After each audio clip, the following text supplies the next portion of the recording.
Самая первая акция сквотирования в Минске, которую, по крайней мере, помню я, это была акция оккупации, которая проходила в 2000 году, я в ней не участвовал. Вот. Это сквотировали одно здание в центре города, это была показательная акция, так как были приглашены люди из СТВ, нового телеканала, то есть были приглашены какие-то музыканты. Вот. Но естественно, что в первый же день этой акции приехали менты, повинтили несколько человек, и все это было разогнано. Вот, эта акция еще как бы была акция солидарности с каким-то чешским сквотом, но это тоже, как сказать, была показательная акция, не претендующая на что-то большее. Вот, следующий подобный пример, это было где-то в 2006 году, это не совсем сквот был, это был дом, который мы снимали, за который мы платили деньги, пускай минимальные, но все-таки это был пятиэтажный дом, в котором это был двухэтажный дом, в котором было 5 комнат. Вот, он тоже почти не был достроен, там были большие комнаты, которые мы расчищали, выносили оттуда мусор. Там был большой кинозал, была точка для репетиций, где музыканты репетировали. Была библиотека, там постоянно жило несколько человек, но, к сожалению, он долго не просуществовал, там была куча разных проблем. В итоге все переросло в то, что мы заходили на дом, а там повсюду было насрано, никто за собой не убирал, наблевано все. И в итоге, сквот сам собой начал загниваться. Вот, его было такое название «Flat».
Мы нашли это здание 30 мая.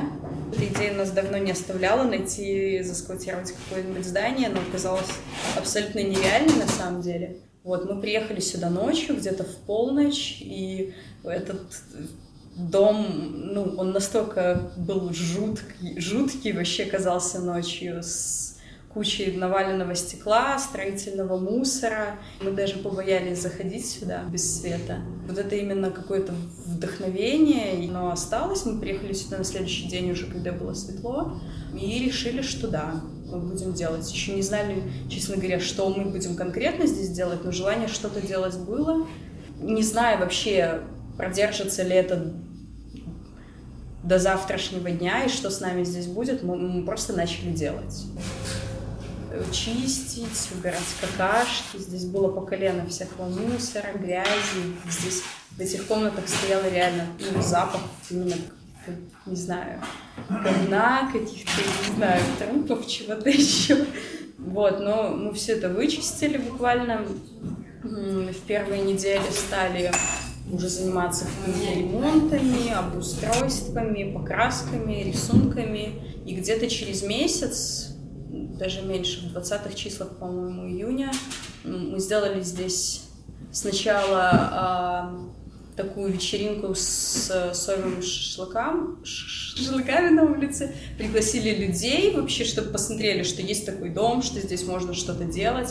И потом через какое-то время, когда у нас появилась возможность провести электричество, сначала временное, мы сделали здесь кинопоказ, тоже пригласили людей, и с тех пор у нас стали достаточно регулярно уже проходить какие-то мероприятия.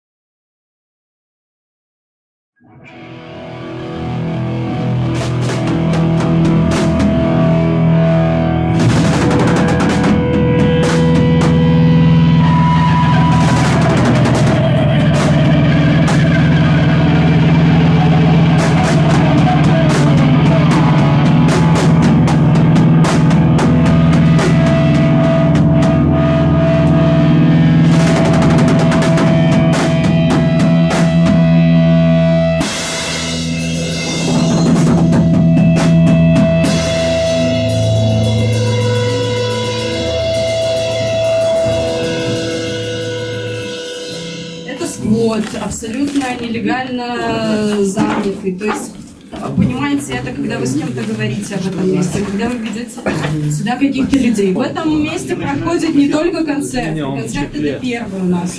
Здесь постоянно происходят всякие тематические мероприятия, воркшопы, кинопоказы. Если вам интересно то, что здесь происходит помимо развлечений, записывайтесь на рассылку и получайте расписание того, что здесь происходит. Приходите к нам в другие дни.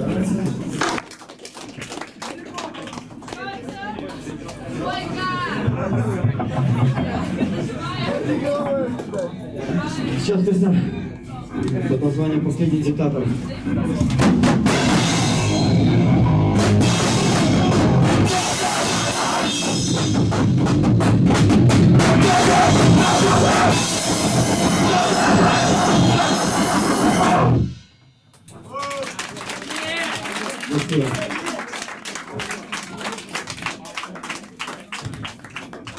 С того момента, как мы заняли это пустующее здание, первое, что мы здесь делали, обустраивали его, ремонтировали, занимались оформлением, и это была одна такая первостепенная задача.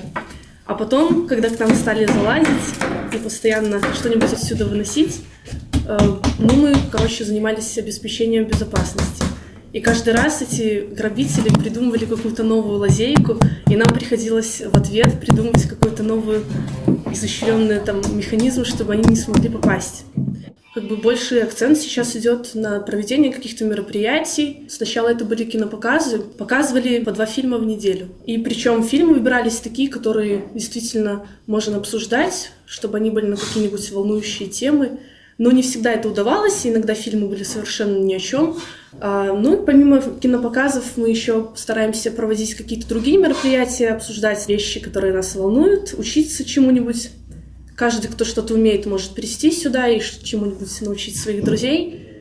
Еще здесь мы хотим проводить какие-нибудь тематические мероприятия. Иногда, у нас сейчас скоро будет Зинфест, и здесь мы можем проводить дискотеки, мы сейчас убираем подвал для того, чтобы здесь можно было делать какие-нибудь даже концерты.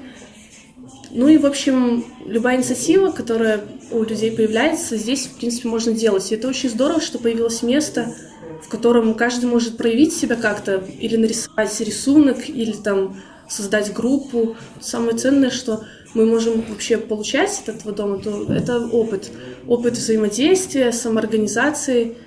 И все, что мы здесь делаем, мы вкладываем в себя полностью, несмотря на то, что каждый день может стать последним в этом доме.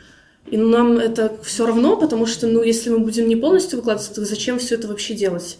В принципе, вообще Псковец, наверное, самая классная вещь, это не то, что он является зданием или, может, даже нашим действием, а то, что мы здесь все делаем вместе.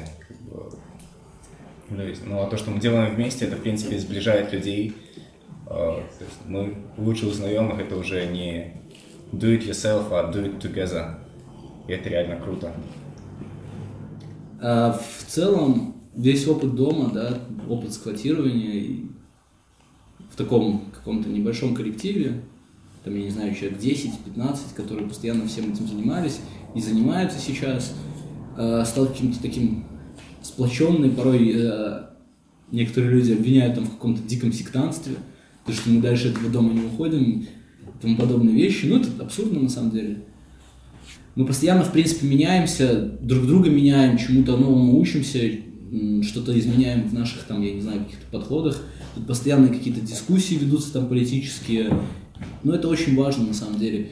И как не перестает повторять одна девочка, что даже если нас выселят отсюда, я думаю, в истории каждого человека это останется как очень важный шаг к дальнейшему развитию в анархизме и взаимодействии вообще с людьми. Ну, это реально для нас важно.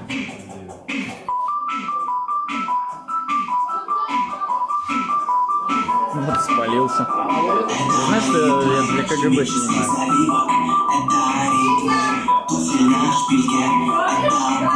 Алкогольных коктейлей. Это Ялта в конце недели. О-о-о, ресторанный шлягер. О-о-о, пляшут дяди. О-о-о, ресторанный шлягер. Все родные. О-о-о, ресторанный шлягер.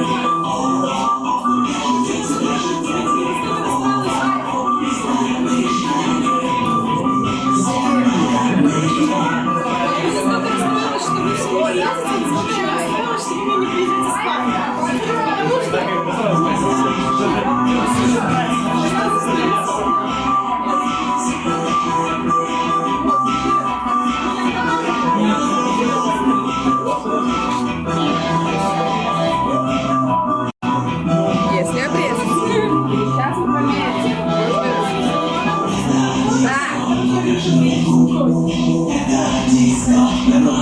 Может это нарезать?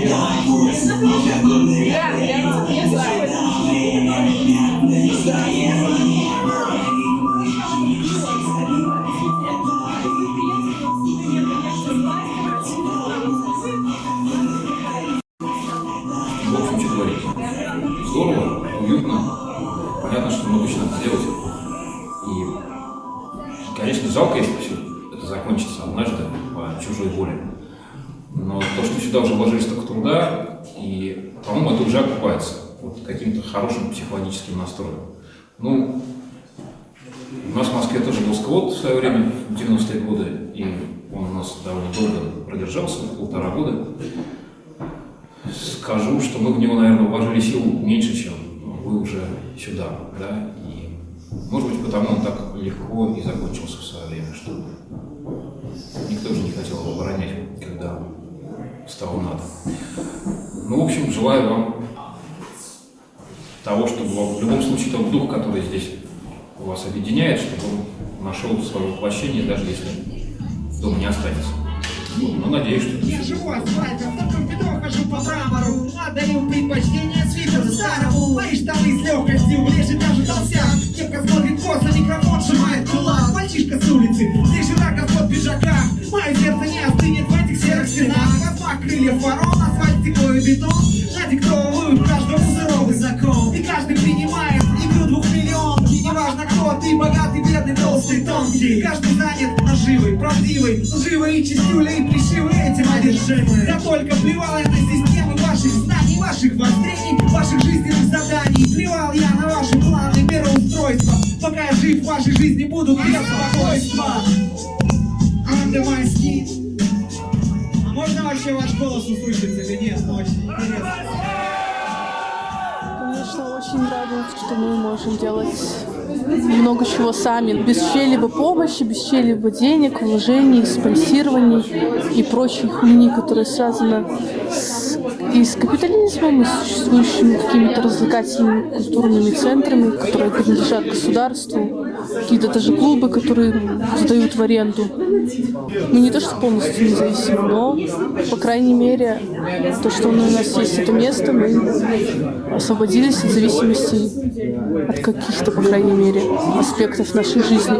И делаем здесь то, что для нас на самом деле важно. Есть такая проблема наполнения именно какими-то мероприятиями, то есть смысловым содержанием этого дома небольшая проблема есть, потому что кроме кинопоказов, каких-то отдельных воркшопов, какие кому только в голову придут иногда, особо ничего здесь, никакие постоянные инициативы не происходят. Но я так думаю, что это все дело времени еще, потому что на самом деле наш дом существует буквально несколько месяцев. Это совсем не срок для засквотированного здания и для создания социального центра. Я думаю, что все у нас еще впереди. Мы очень многое можем здесь пробовать, по крайней мере. Получаем этот бесценный опыт. Но это, очень здорово, конечно. Вот здесь у нас выставка самиздата. У нас сегодня первый день фестиваля. Мы провели отличный рэп-концерт только что. Вот у нас очень разные. Здесь есть брошюрки, зины, панк-зины, персональный зин, вот наш из Минска. You know, of course, it's very different and very difficult to keep this place, as I've heard and seen. But still, it's also difficult in Hungary, for example. Like we don't have any squats. All of the squats we had were almost instantly evicted. It's really interesting how in Hungary, I think most social groups or like activists altogether really lack cohesion. Like here, I really feel that people just know each other just by some facial expressions or the shake of hands. You can really see that people belong together. In Hungary, that doesn't really exist. I think that there's an activist scene. People do stuff together. There are also people who are very good friends, and maybe there's some kind of community things happening also in Hungary, but I think it's totally different. Also in Lithuania, I felt the same way as in Belarus. It's different. It's more together. There's community. There's Gemeinwesen. Потрясающее место, когда вот сюда зашел, сразу куча впечатлений. Просто необычно так. В городе Харькове такого никогда не было и вообще нигде не бывал в подобных местах. Просто, не знаю, очень запоминающийся, и люди такие отличные, все круто, необычно. Настоящий сквот, можно сказать. Чувствую себя очень комфортно здесь и уютно, всем нравится. Если это место когда-нибудь кто-нибудь будет закрывать, я обязательно приеду и вместе с вами буду его отстаивать, чтобы оно осталось. Очень хочется, чтобы такие места были, классные сквоты.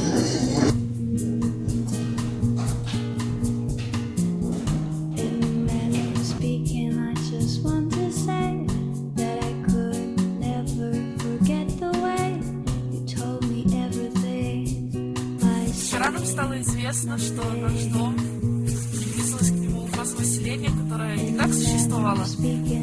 Но теперь мы сегодня знаем, что там нужно быть строительным всего. Для того, чтобы снести, или для того, чтобы проводить какие-то строительные работы, нам это пока непонятно.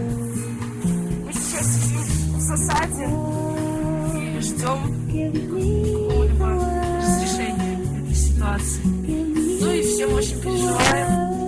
Все мы хотим, чтобы он продолжал существовать, потому что скоро уже ему будет полгода. Но все зависит от того, как он вернется вообще на нас, удача или не на нас. И мы сегодня организовали дежурство для того, чтобы ждать здесь строителей, поговорить с ними, поговорить с владельцем. Но это основная наша задача пока. А еще у нас сегодня будет гоп-пати, и мы всех посадим на ножах, если что. Знаешь, что? Мы снимаем прощальную сцену нашего фильма. Да, посмотрите.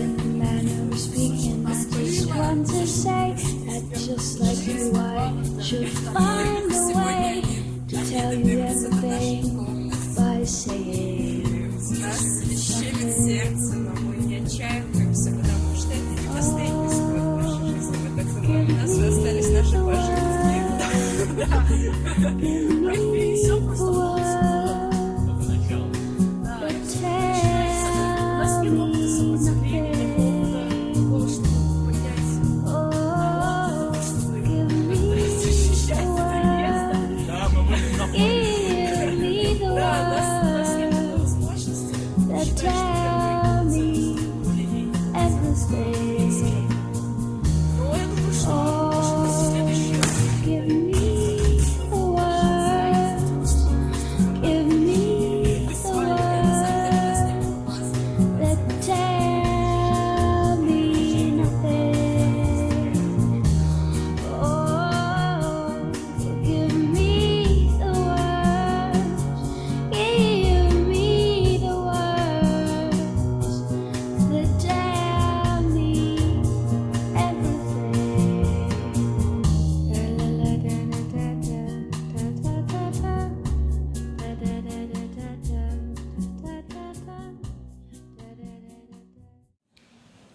Лично мое мнение по поводу этого места формировалось, наверное, из понятия границы, да? Когда мы начали вообще говорить о сквотировании в Беларуси, все говорили: блин, ребят, это невозможно, о чем вы говорите вообще, это Беларусь, черт возьми, репрессии, бла-бла-бла.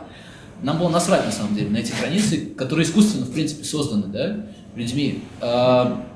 И каждый человек, который занимался здесь чем-то, что-то делал, по сути, мы крушили эти границы как могли. Хотя порой эти границы обратно появлялись в наших поступках каких-то и тому подобных вещах. Но главным вообще аспектом деятельности этого сквота было именно разрушение границ внутри себя и везде вообще. Зачем нам нужен сквот вообще? Зачем нам нужно автономное пространство? Мне нравится думать, что нам оно нужно для того, чтобы сделать какие-то свои вещи, делать вещи так, как хотим этого мы. То есть, я считаю, что сквот, революционность сквота и сквот как контркультурное место или как независимое место, тогда, когда мы в нем что-то делаем. А мы, по сути, ничего такого не делали. И, конечно, в этом вина не наша, на 100% в этом вина белорусской реальности. Но мысли у меня по этому поводу такие. Для Минска или вообще для Беларуси это вообще заебись было, что 5 месяцев сквот существовал, что люди появились, которые начали задумываться об этом, что надо какое-то автономное пространство как-то построить и бороться, чтобы это тоже оставалось. Мне вначале нравилось, что там вначале тоже где-то 10 человек тоже всегда собирались и вместе решали все, вместе убирались. Моя критика просто в коллективе, что коллектив, пока он нормально собрался, он уже развалился. Один день там коллектив вместе решил, там, обговорился, что примерно этот день посвящен там очень политичной теме. Примерно там фильм показывали по этой политичной теме, потом дискуссия должна была какая-то быть. А потом все просто хуй забили на это и начали художественный фильм какой-то смотреть. А это один человек из коллектива просто решил, и все. И это просто, ну не знаю, так выходило, что потом некоторые люди, ну не знаю, конфликты такие появлялись, что люди с этим недовольны были, что один там решает или 2 человек решает, а других даже не спросили. Для меня коллектив просто означает, что люди вместе все решают. Они просто потом в конце, не знаю, договорились так, тогда можно попробовать, чтобы так вышло. Конечно, иногда по-другому выходит, только если там 2-3 человек просто решили, другим не позвонили, что-то сделали, тогда это не коллектив. И никакая нормальная организованность в этом тоже не вышла. Ну, уже очень много было сказано о каком-то анализе там, того, что здесь происходило. Ну, не знаю, у меня остались в основном очень положительные впечатления, потому что кто-то называл нас очередной там сектой какой-то, которая там устанавливала какие-то свои правила. И, может, просто это нам, как коллективу, было здесь очень круто проводить время. Но мне кажется, очень много ребят присоединилось благодаря этому месту. И мне кажется, это были 5 месяцев абсолютно независимого от капиталистического общества существования, где никакого значения не имеют деньги, там, товары, и покупатели, и потребители. То есть сюда люди приходили действительно потому, что у них был какой-то потенциал в творчестве, в общении, и в этом месте можно было это проявлять. А по поводу какого-то негативного момента меня не отпускает чувство, что мы слишком легко ушли отсюда. То есть именно то, как мы уходили отсюда, абсолютно без попытки, да, удержать место. Не знаю, мне кажется, может, от того, что нет опыта какого-то, и в следующий раз надо как-то быть настойчивее и больше держаться за место, нежели просто там при первом там какой-то угрозе собрать вещи и уйти.